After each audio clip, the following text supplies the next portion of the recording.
Hi pilots and co-pilots, Brian here with part 2 of my video on using Ortho4XP.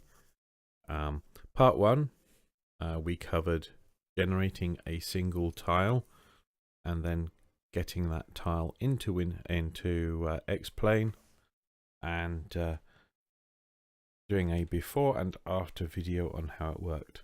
So today this is going to be a much quicker video. This shows you how to batch process with Ortho4XP, because to be honest, trying to do the whole of North America a single tile at a time is absolutely impossible. So Oscar's developed this application with the ability to build up a whole series of tiles and kick them off in batch mode, and it's nothing short of genius. So I'm just going to quickly go through that with you and go over a couple of other bits of information along the way that will help you with your setup and running of Ortho4XP. So first of all here, this is the standard folder you get when you unzip Ortho4XP. I have mine in my X-Plane resources folder. As we talked about before in the last video, which might not have been super clear about, but anyway, there's the tiles folder, and these are all the tiles I've created over the last few weeks. And here we have the overlays folder. That's where the overlay information goes. So how I told you before was you copy all of the tiles out of here, or you move all of the tiles out of here over to your X-Plane 10 custom scenery folder, and you copy over this the Ortho4XP overlays folder over as well. However, there are better ways of doing this, and Oscar's already built his Ortho4XP tool to cater to all of that, so I'm going to cover that in this little video. The first thing I'd like to do is I'm going to edit, let's just close these out of the way, edit the configuration file for Ortho4XP. Now when you open it up, it has a few folders that you can set. If you look down, I've added this, which it says here, this default sniff directory there. You got it set up to point to. This is for where it looks for overlay information. I know some people made comments to me in the last one. I wasn't very clear about overlay information. I'm sorry about that, but hopefully this makes a bit more sense. So I'm getting my overlay information from custom scenery, and then I've got the ZZZ HD Global Scenery 3 folder, which if we actually go and look at that, be way down here somewhere, ZZZZZ HD Global 3, there we go. I've got an Earth nav data. It's important that you have this folder name in there. And then these are the ones I downloaded from the AllPilotX site. Now I'm only going to be using the overlay data from there again, but it does very accurately put that overlay on the Ortho4XP tiles. You can, I think, and I have also done this if you go into the default scenery as well, which I can't remember. Global scenery, there we go. So I've put the global scenery in there before now, see. So I've used this path for my particular setup, but using X-Plane global scenery, X-Plane 10 global scenery, and you can use that for your overlay. But the HD scenery stuff with AllPilotX is, I think, far more accurate. So anyway, you put your path. Mine happens to be Steam apps because I'm using X-Plane within Steam, and I have my F drive, which is my SSD, and I have my custom scenery HD Global 3, and it will pick that up automatically. It will fill it in every time. You don't have to type it in on the screen. The other feature I think I use here, I have this still, you can hard code the zoom level, and whether you're using Bing or one of the others, set any other settings. I've set, let's go down further. Did I change anything else? Ah, yes. Here, these 3 lines here, I actually up the zoom level around all the airports. So I have the zoom level set to 18, and I want it 3 kilometers around each airport. and I set this from false. This is false. If you look at your default config file, I change this to true. So this turns this function on. So for an area of 3 kilometers around every airport, the zoom level is much higher. So when you're lower to the ground as you're coming into land or taking off, you get much more detailed ground textures from the aerial scenery. Absolutely brilliant. Great idea. And it saves having to open each one in the editor and draw an area around your airport. So I highly recommend turning that one on if you like higher detailed ground texture in and around your airport. That's all I changed on this as far as I'm aware. I'm not going to save that because it's already saved. That was in your root of your Ortho4XP folder, Ortho4XP config. And if you noticed, I edited with Notepad++. I've read comments with people having trouble editing with Notepad. I strongly advise you download and use Notepad++. It's a much better text editor than Notepad and handles carriage return line feeds and will cause a lot less problems for applications that use the text afterwards. And I do believe others have had problems editing this file with Notepad. So with that said, let's switch over to the Ortho4XP screen. And up the top here again, remember this is your workflow down the left. And as we can see at the bottom, right, the last thing you ever do when you generate a tile is build the overlay. And look, it's already got the custom path put in because we set it in the config file. I'm going to click on the Earth tile map and up that comes. As you can see, as before, I'd done much of the UK and Europe. However, we're going to scroll over to here. Bear with me as I scroll. So here you can see, wow, I've been doing a lot of the west coast of the US. Now I want to do some of these areas working out along the Grand Canyon there. So if you look up on the top left up here, click and hold to move map, which is what I've done there. We did a double click last time, which put a yellow border around one tile and we generated that. But shift plus click to add for a batch build. So this is what I'm going to do this time. I'm going to shift click, shift click, shift click, shift click. Look at that. We've done, pardon me, we have done 4 tiles and we're going to generate them. And you can change lots of information here again. I do pretty much default settings except look over here, build masks. I'll do that so that it builds the masks, and build the overlays. That's so that you get the roads, buildings, all that kind of stuff. I don't imagine there's very much of that in the Grand Canyon area, but we will do that anyway. And the very last thing to do, click on batch build. The way it goes, if we switch over to the Ortho4XP main screen, there we go. It's starting now. And all we have to do is wait.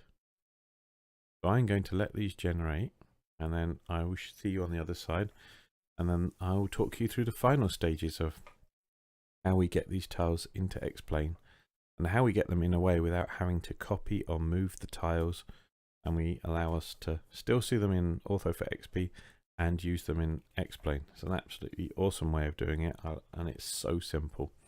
So I shall see you on the other side.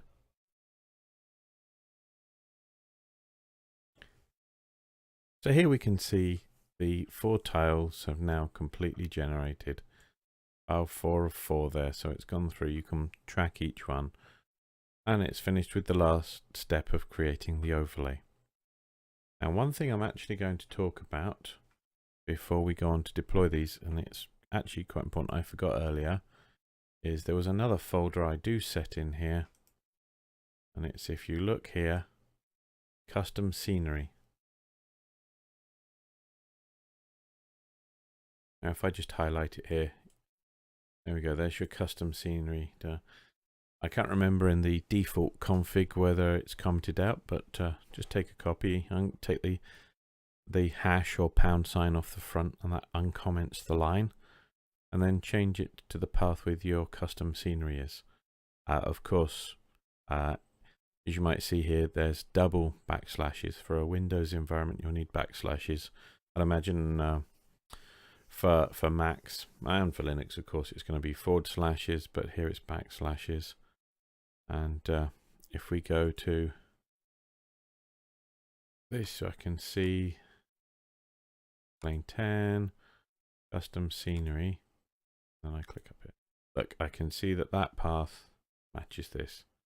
And that's quite important for the next step that I'm going to show you. That's one of the coolest things about this stage of the Ortho4XP. So there we had our map. They're marked in red, or they were earlier. These are the ones that we were going to generate. So if I go back to the main Ortho4XP screen and relaunch the Earth tile map,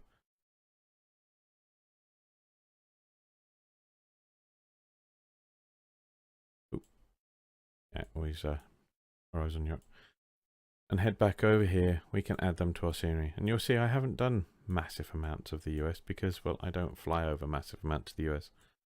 I really don't advise generating every tile ever.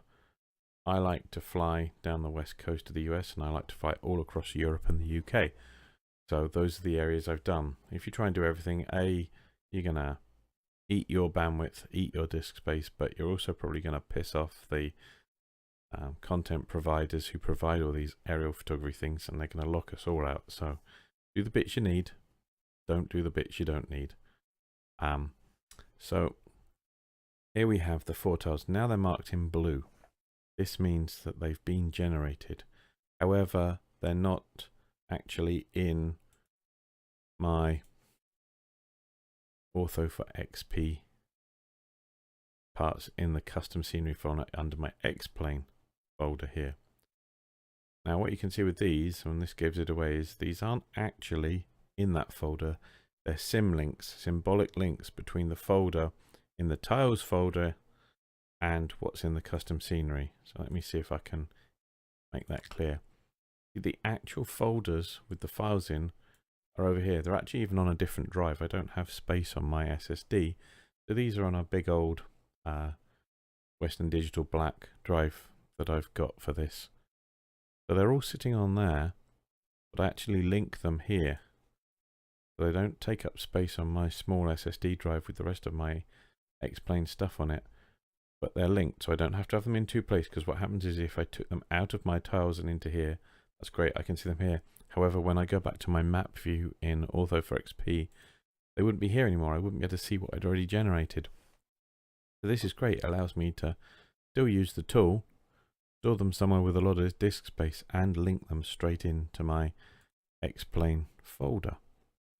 So you have to have that link I just talked about in the config file in there, pointing to your custom scenery folder.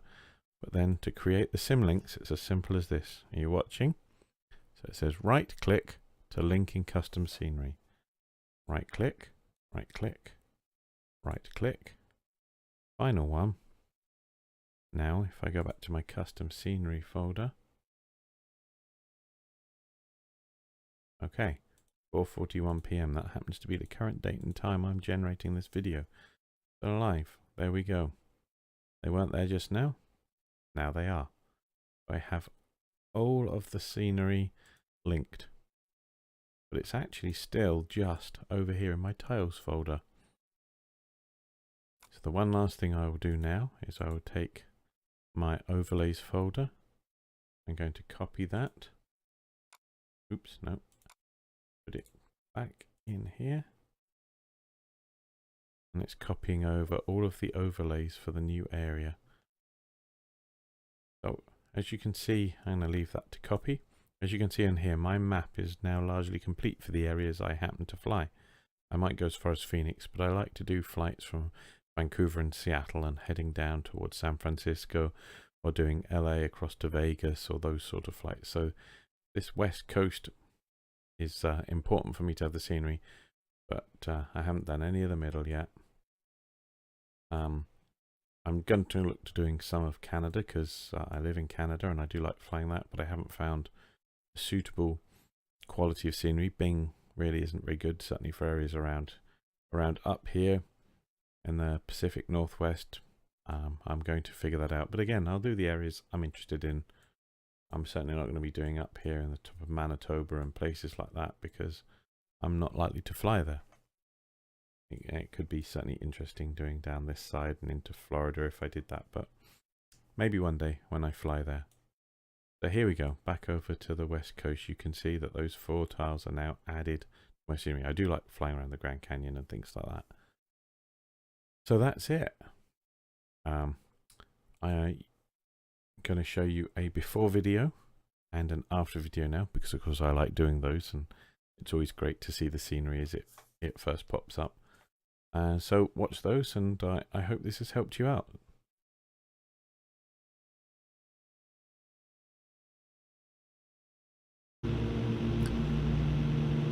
So here you join me. I'm just doing a quick initial flight with the default scenery. Actually, this is the HD3 scenery, so that the it actually looks really damn good, but it's not with the Ortho4XP photo scenery. So we're just having a quick fly around the Grand Canyon here before I dropped the tiles in place. So this is the before. That looks cool. Okay, it looks better than cool. It does look spectacular. However, in a minute, we're going to jump out, jump back in with photo scenery, and we're going to see what it is. But first of all, I'll give you some outside shots so that you can appreciate what this looks like.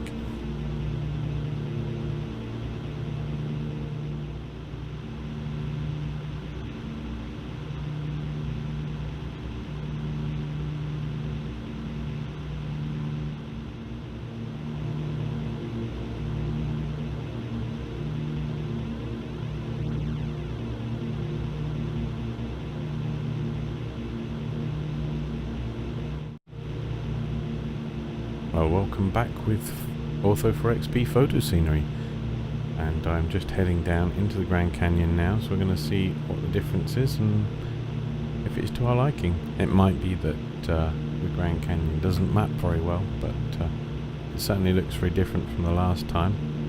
There's some great shadowing there.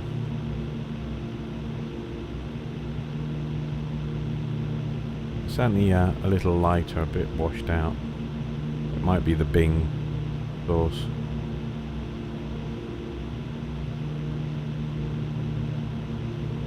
But yeah, this looks awesome. Look at this. I'm just going to do some footage of me flying through the canyon, and I hope that this second tutorial has helped you figure out how to do batch mode, and I hope that's very useful to you. Again, I don't go into all the in-depth stuff on how to use this. Again, check those links out to Oscar's area on the site and also to the Dropbox. But really, take part in the explain.org thread that's going on, that he's very active in on how to do this, because you'll be able to learn an awful lot that way. And I know other people have done some great videos on how to do this as well. Mine was really high level, with just hopefully to inspire people to get going and try this out. I'm just going to switch and do some external views so that you can see what the mapped area looks like. But I'm sure from mine and other people's videos you're starting to get an idea on what this really looks like now. I think it has a great effect on flying. I'm going to be doing a lot of VFR flying now because of this. I've never really seen the point before because it didn't look like reality. So anyway, all of you have a great day, and I hope my video has been a little useful. Don't forget to subscribe or like, because I'd like to keep doing different videos on the utilities, the plugins and other things I'm finding as I learn X-Plane, and share it with everybody out there. So thanks a lot, and see you soon.